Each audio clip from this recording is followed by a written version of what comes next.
Ini untuk kegunaan surah Batul Mukmin. So sini dia punya setup dia, live TV camera.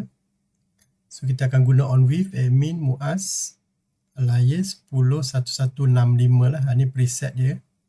Okay, kita ada preset solat, imam, kuliah dengan jemaah satu lah. Kita try ni ada empat setting. So kita pergi sini, quick setting, live TV. Ni satu untuk solat lah. Ni untuk debugging. So kalau kita tekan play sini,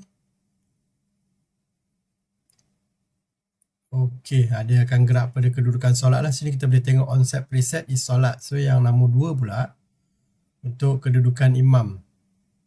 So ini imam.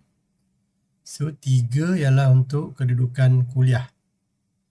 Okay, dah. Yang 4 ni untuk kedudukan jemaah lah.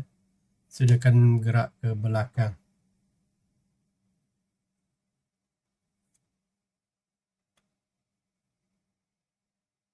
Jemaah satu.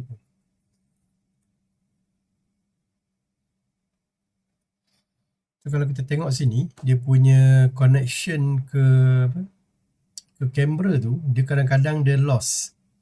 Dia macam dia disconnected ke kamera.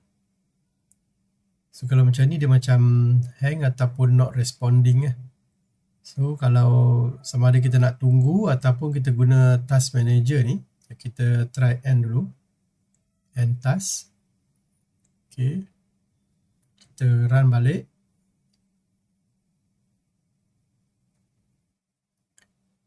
So ni kita try balik yang keempat tadi . Kenapa yang jemaah tu dia tak bergerak lah. So sini kita pergi pada quick setting, live TV. So yang nombor 4 ni kita akan pergi ke jemaah 1 . So tekan 4. Ni okey, jemaah 1 dia boleh bergerak ke belakang lah. Itu cuma kena setting-setting on view tu kena set balik lah nanti. Dia punya kedudukan preset tu. 1 solat. Ada masalah. So, cuma dekat bawah ni kita kena pastikan dia device tu dia connected. Kalau dia disconnected dan kita cuba gerakkan kamera tu, nanti dia macam melekat macam tadi tu. Okey, so ni macam dah okey dah ni lah. Okey, nombor 4 kita try balik. Ini dia jauh pergerakan dia ni sampai ke belakang. So kalau kamera tak ada masalah, dan insyaAllah dia akan boleh bergerak lah. So kita boleh check lagi, kita ada jemaah 1, kita ada jemaah 2. So kalau kita tambah lagi, pergi dekat live TV camera ni. So ni jemaah 1. So kita buat kata yang kelima ni. Untuk jemaah yang kedua, preset dia akan jadi preset yang kedua jugalah. Ini kita tambah sebab yang item baru. So yang kelima ni untuk pergi ke jemaah kedua.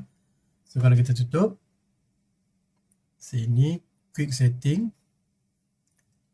live TV. Kemudian kita pergi ke 5. Ini 5 ni untuk ke jemaah yang kedua lah. So ni untuk debugging. Tekan 5. So ini untuk jemaah kedua. Jemaah kedua ni kiri, kanan dan kiri lah. Ni yang jemaah 2 ni kiri lah maknanya.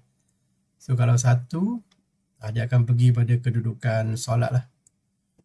Okay, rasanya all okay. So kita stop dulu.